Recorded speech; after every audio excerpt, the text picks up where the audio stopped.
Hey, a few months ago, a friend of mine and I made a video. His name is Steve, and he's been battling cancer and still battling, but he knows time is short.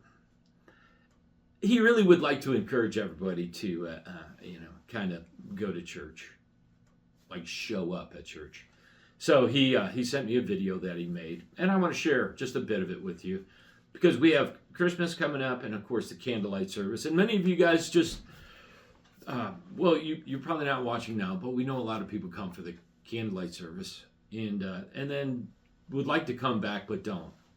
And basically, what I want to do is listen. With Christmas coming up, a New Year's, and a new year, try to make it a priority to show up and come to church, invite your friends.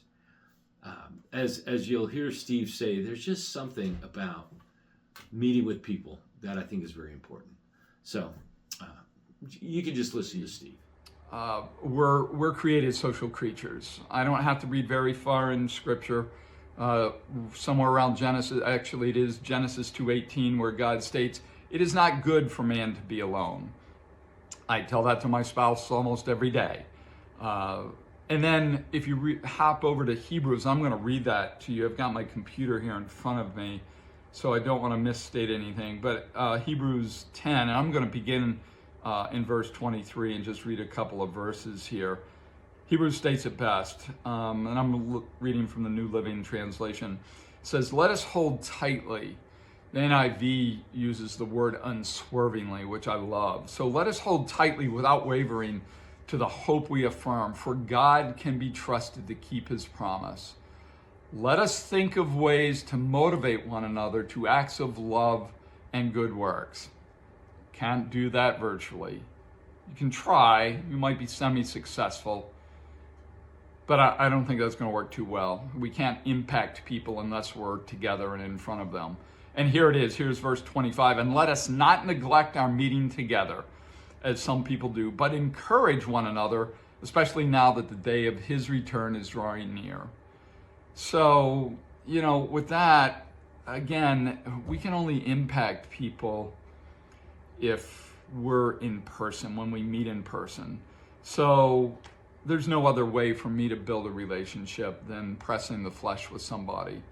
So it's soon Christmas, followed by a new year. I would encourage you to join me in committing to attending your choice of house of worship, especially this Christmas, and then continuing that in the new year. So let's fill our churches again.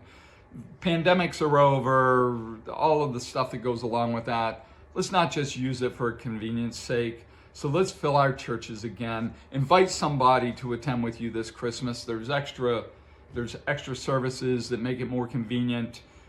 Invite them to be picked up, pick them up, maybe take them out for coffee afterwards or before.